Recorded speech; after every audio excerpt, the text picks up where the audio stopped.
नमस्कार दोस्तों, awesome collectives में आप सभी का स्वागत है। दोस्तों, आज हम बहुत ही महत्वपूर्ण विषय के बारे में चर्चा करने वाले हैं। दोस्तों, आज हम बात करने जा रहे हैं कि भगवान श्री कृष्ण ने ऐसी कौन सी 5 बातें बताई हैं जिनको आदमी करता है तो उसे भयंकर गरीबी तकलीफ़ का सामना करना पड़ता है, या दूसरे शब्दों में कहा जाए कि उन 5 बातों को आपको ध्यान में रखना है और अपने जीवन से उन्हें अगर है तो उन्हें निकाल फेंकना है। जी हाँ दोस्तों, तो इससे पहले कि हम आगे बढ़ें, हमारे चैनल को प्लीज़ लाइक और सब्सक्राइब ज़रूर कर दें ताकि इस तरह की रचनात्मक वीडियो आप तक पहुंचते रहें। दोस्तों, भगवान श्री कृष्ण को कौन नहीं जानता। उनके द्वारा बताए गए बातों को अगर व्यक्ति जीवन में फॉलो करे तो वो बहुत उन्नति करता है। दोस्तों, इंसान अपने सुख दुख के लिए अपने ही कुछ हद तक जिम्मेवार होता है। जी हाँ दोस्तों, उसके द्वारा किए गए कर्मों का ही जो फल होता है उसके जीवन पर प्रभाव पड़ता है। दोस्तों, भगवान भले ही किसी के किस्मत में, भाग्य में बहुत धन और ये लिख दे, परंतु अगर आपके कर्म खराब हैं तो उसे जाने में थोड़ा भी समय नहीं लगेगा, वो तुरंत नष्ट हो जाता है। जी हाँ दोस्तों, इसलिए हमें अपने कर्मों को सही रखना चाहिए ताकि आप उन्नति कर सकें। दोस्तों, भगवान श्री कृष्ण के मित्र सुदामा इसके बहुत बड़े उदाहरण हैं कि उन्होंने अपने कर्मों के कारण भयंकर गरीबी का सामना करना पड़ा। हालांकि बाद में श्री कृष्ण की कृपा से उनकी वो गरीबी दूर हो गई। आज हम ऐसे ही कारणों के बारे में आपको बताने जा रहे हैं। दोस्तों, श्री कृष्ण ने कहा है कि लालच बिल्कुल भी नहीं करना चाहिए। जी हाँ दोस्तों, इसका उदाहरण सुदामा एक बहुत बड़ा उदाहरण है, क्योंकि गुरु माता के द्वारा दिया गया प्रसाद उन्होंने अकेले ही सारा खा लिया और श्री कृष्ण को उन्होंने कुछ नहीं दिया। इसलिए हमें दूसरे का हिस्सा बिल्कुल भी नहीं लेना चाहिए। इस बात से यही शिक्षा मिलती है, और लालच बिल्कुल नहीं करना चाहिए। इसलिए दोस्तों, हमें दूसरे का हक बिल्कुल भी नहीं छीनना चाहिए।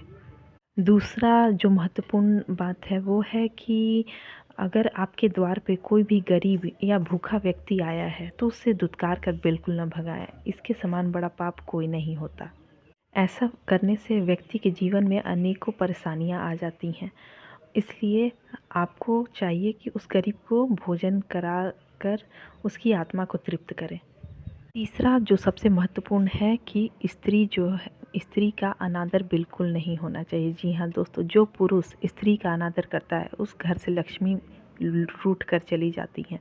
इसलिए अपनी स्त्री का सम्मान करें और उसका अनादर बिल्कुल ना करें। घर की स्त्री जो है उसको लक्ष्मी के रूप में भी देखा जाता है। इसलिए अगर आप अपनी स्त्री का अनादर करते हैं तो आप पर लक्ष्मी माता का आशीर्वाद बिल्कुल नहीं रहेगा। वो कहा गया है ना कि जहाँ स्त्रियों की पूजा होती है वहाँ देवता निवास करते हैं। इसलिए हमें भूल से भी स्त्री का अनादर नहीं करना चाहिए या उनके साथ उग्र व्यवहार नहीं करना चाहिए। चौथा जो श्री कृष्ण ने सबसे महत्वपूर्ण बात बताई है कि जुआ और मदिरा से व्यक्ति को दूर रहना चाहिए। जी हाँ दोस्तों, महाभारत में जुए के कारण ही इतनी बड़ी जो ये खाया गया है कि पांडवों के जो तकलीफ़ का कारण, परेशानी जो इन लोगों को गुजरना पड़ा, उसका कारण ये जुआ ही था, जिसके कारण उन्हें कई वर्षों तक वन में भटकना पड़ा। ये मदिरा और जुआ को व्यक्ति के सर्वनाश का बहुत बड़ा कारण बताया गया है। तो अगला जो सबसे महत्वपूर्ण बात जो श्री कृष्ण ने बताई है कि परगमन स्त्री को महापाप माना गया है। जी हाँ दोस्तों, अगर किसी पुरुष को अपनी पत्नी होते हुए अगर किसी दूसरी स्त्री पर उसकी नज़र पड़ती है तो ये बहुत बड़ा महापाप होता है। जी हाँ दोस्तों, बाली से लेकर रावण तक और महाभारत में भी इसके कई उदाहरण मिलते हैं। इसमें पर स्त्री पर दृष्टि डालने से उनकी सारी संपत्ति का नाश हो गया है। इसलिए व्यक्ति को ऐसे कार्य बिल्कुल भी नहीं करने चाहिए। दोस्तों, शास्त्रों में भी इन बातों को महापाप बताया गया है, तो व्यक्तियों को इन तरह के कार्य को करने से बिल्कुल बचना चाहिए। दोस्तों, आज का हमारा ये अंक आपको कैसा लगा ज़रूर बताएं। हमारे चैनल को लाइक और सब्सक्राइब ज़रूर कर दें। धन्यवाद।